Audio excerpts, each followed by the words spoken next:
Halo semua, kembali lagi di 101 Desu Channel, dimana kita akan membahas seputar hal-hal menarik yang ada di dunia.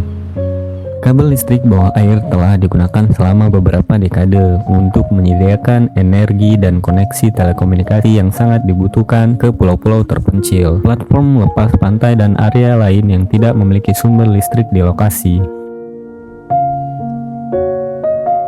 Saat ini, dengan munculnya ladang angin lepas pantai dan pembangkit energi alami lainnya, banyak dari kabel ini juga bergerak ke arah lain, membawa daya dan energi dari laut. Seperti yang diharapkan, kabel ini memiliki standar yang sangat tinggi, tidak hanya untuk menangani jumlah daya, tapi juga untuk menahan banyak ancaman yang ditimbulkan oleh dasar laut.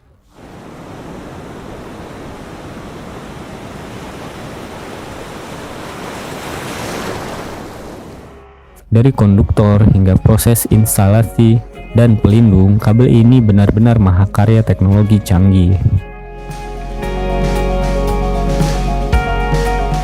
Kemajuan ini juga menyebabkan kenaikan harga yang sangat besar dengan banyak desain kabel seharga $400 per kaki.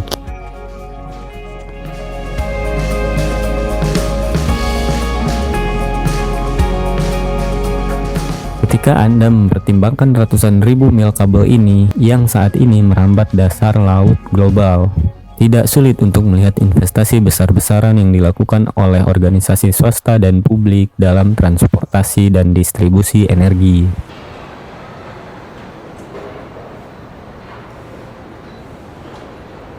Proses pembuatan kabel di bawah laut yang kuat ini sangat bervariasi, tergantung pada tegangan yang akan dibawa dan jarak yang harus dilalui.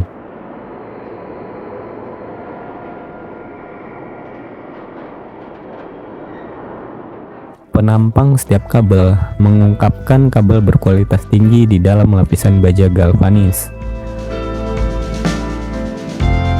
Lubung tembaga, tabung plastik, dan sejumlah kecil protelium jelly di sekitarnya yang dipasangi tabung tembaga atau aluminium pelindung.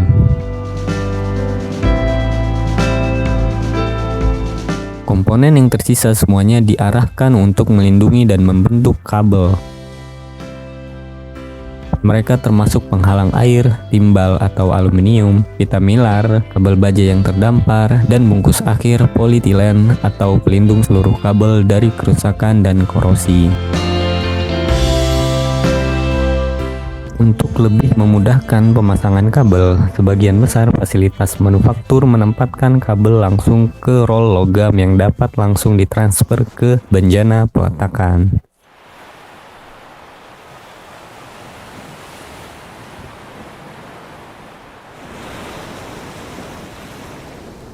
Untuk menghubungkan unit lepas pantai individu, kapal peletakan kabel khusus ini terlebih dahulu melakukan inspeksi bawah air atau jalur peletakan untuk memastikan tidak ada hambatan.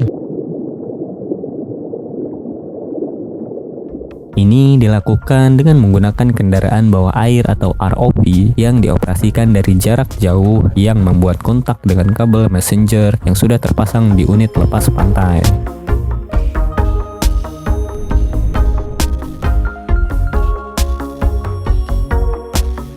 Kawat messenger ini juga ditarik untuk dihubungkan ke kapal kabel.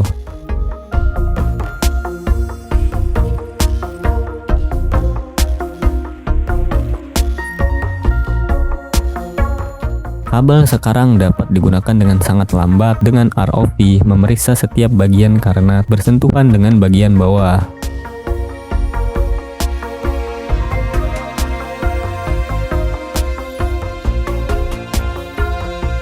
Saat kabel diletakkan, pekerja menunjukkan dengan tepat di mana kabel itu perlu dipotong dan proses diulang di ujung yang berlawanan.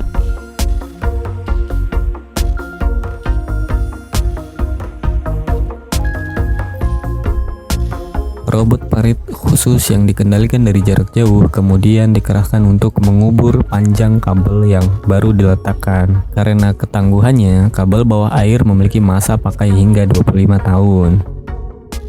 Ketika kabel dipensiunkan, kabel tersebut dapat tetap tidak aktif di dasar laut atau diambil untuk didaur ulang. Setelah dinonaktifkan dan dikeluarkan dari laut, mereka diproses di pabrik daur ulang khusus. Pertama, kabel dipotong menjadi bagian yang dapat diatur, biasanya sekitar 2 atau 3 kaki panjangnya. Mereka kemudian dimasukkan ke dalam mesin khusus yang membuka setiap komponen.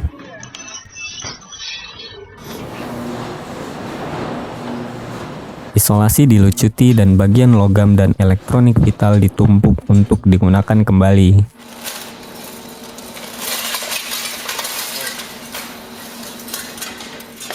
Kabel tua ini masih mengandung material bernilai jutaan dolar yang dapat digunakan kembali berkali-kali untuk berbagai tujuan.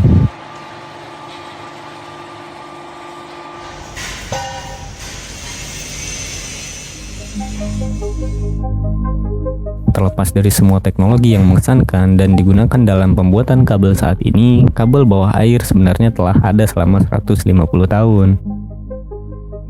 Memang, kabel telegraf transatlantik pertama diletakkan antara 1854 hingga 1858 dan mampu mengirim seluruh pesan dalam hitungan menit dari Irlandia ke Newfoundland. Tentu saja saat itu kabel-kabel ini diletakkan sembarangan oleh kapal uap yang bergerak lambat. Hari ini, pekerjaan dilakukan oleh kapal khusus dengan bagian putar yang unik untuk penyimpanan dan penyebaran kabel.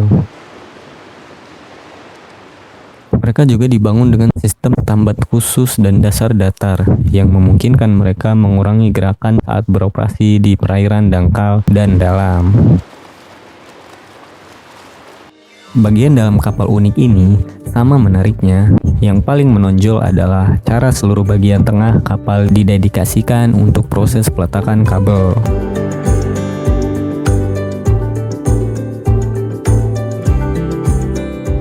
Dengan ribuan kaki tambatan untuk ROV selain kabel bawah air, sebagian besar kapal sepenuhnya didedikasikan untuk ruang penyimpanan.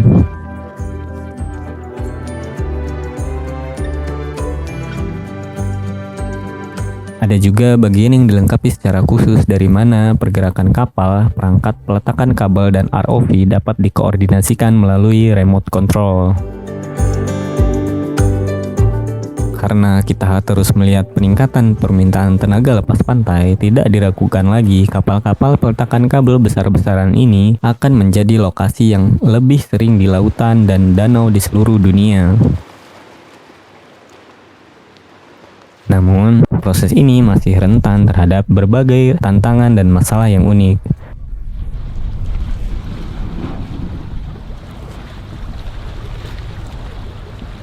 Untuk mengurangi beberapa bahaya ini, dasar laut dibajak dan kabelnya dikubur.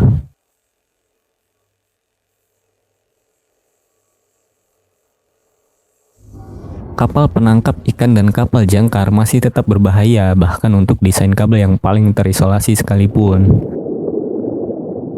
Satu gangguan atau jangkar yang salah tempat, seluruh negara kepulauan dapat kehilangan daya dan komunikasi selama berhari-hari. Ada laporan tentang hiu dan predator lainnya yang menggigit kabel bawah laut yang beroperasi membuat lubang ini insulasi dan dapat menyebabkan korosi. Karena memperbaiki kabel melibatkan pengurukan bagian yang rusak dan dengan hati-hati menggantinya di laut. Orang yang hanya bisa berharap teknologi akan menemukan cara untuk membuat ancaman ini jauh lebih tidak merusak. Itulah akhir dari video ini, saya harap kalian menikmatinya. Pastikan untuk berlangganan di channel ini agar tidak ketinggalan konten-konten terbaru kita dari 101 Desu Channel. Sampai jumpa di lain waktu, like kalau kalian suka, dislike aja kalau kalian gak suka, dan terima kasih.